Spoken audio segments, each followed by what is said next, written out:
ఇంకా ఏం మారలేదు, అలాగే ఉంది లైఫ్.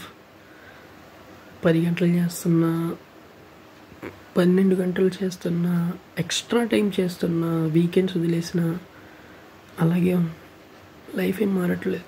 ఇది ఐటీ అనే కాదు, అందరికీ ఈ వీడియో. ఎందుకు మారట్లేదు? నాలో ఏమన్నా తప్పుందా? అందరినీ నమ్ముతున్నానా? అందరితో బాగుంటున్నానా? ఎవరితో పని కూడా నా తెల్ల మీద ఎత్తుకుంటున్నానా? ఎందుకు అని చాలామందికి అనిపించవచ్చు. బట్ ఒక టైం వస్తుంది భయ్య, మీరు ఇవాళ ప్రిపేర్ అయ్యేది ఒక 5 years పెట్టుకోండి.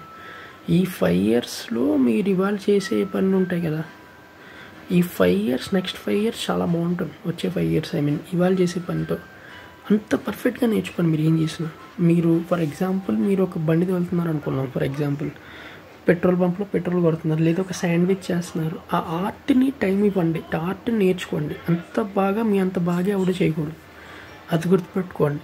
అండ్ అందరినీ ప్రేమించండి, దేవుణ్ణి గౌరవించండి, పెద్దవాళ్ళని గౌరవించండి, దేవుణ్ణి నమ్మండి, పెద్దవాళ్ళని గౌరవించండి. డెఫినెట్గా నీకు అంత బాగా జరుగుతుంది. జస్ట్ అంతే టైం బ్రో, అంతే. అంత సీరియస్ తీసుకోవద్దు లైఫ్. ఇప్పుడు చూడండి, సినిమా రిలీజ్ ఉంది, సింపుల్ చెప్తున్నా. ఓయి సినిమా సూపర్ హిట్ అవుతుంది ఇప్పుడు.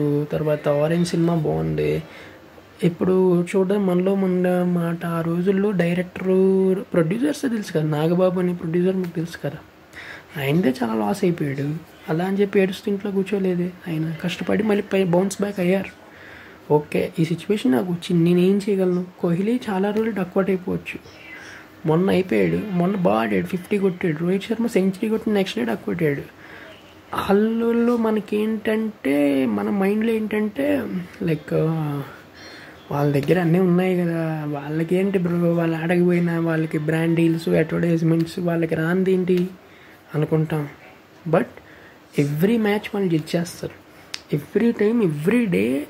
అది ఏంటంటే మన కేఎల్ రాహుల్ భలే మాట చెప్పాడు, చాలా తొందరగా ఇవంతా ఎండ్ అయిపోతుంది అన్నది. ఏంటి ఎండ్ అయిపోవడం అంటే తను దగ్గర ఉన్నవన్నీ, ఎందుకంటే ఇవి చాలా లిమిటెడ్ అంట. కరెక్టే కదా, మనం బయట నుంచి చూసి అనుకుంటాం వీడికేంటారా బాబు, మంచి ఫ్లాట్, 7 star హోటల్, మంచి గర్ల్ ఫ్రెండ్, మంచి వైఫ్ అనుకుంటాం. కాకపోతే నిరంతరం అందరూ కృషి చేస్తూనే ఉంటారు భయ్య. మనకి మన స్థాయిని బట్టి మనకి అలా అనిపిస్తుంది, అంతే. అది హ్యూమన్ నేచర్ అది. సో బేసిక్గా చెప్పేది ఏంటంటే, నువ్వు టైం ఇవ్వు దేనికైనా, హడావుడి పడమాక, ఎంజాయ్ చేయి లైఫ్ని. టైం ఇచ్చినప్పుడు నువ్వు ఎంజాయ్ చేస్తావు. హడావుడి పడితే ట్రైన్లాగా వెళ్ళిపోతావు పొద్దున్నుంచి రాత్రి లోపల. అలా వెళ్ళద్దు. ఓకే రైట్ చేశాను, తప్పు చేశాను, రాంగ్ చేశాను, నేనేం చేయగలను అనే క్లారిటీ, నీ అనాలిసిస్ నీకు పెట్టుకో. ఏం కాదు, అవుతుంది కదా, అవ్వని చూద్దాం ఏమవుతుందో. దేవుడు ఉన్నాడు కదా, మనం మన పని చేద్దాం అంతే. అండ్ కొంచెం చిల్లు కూడా అవ్వు, అంత టెన్షన్ పడిపోవద్దు, ఏం కాదు అది.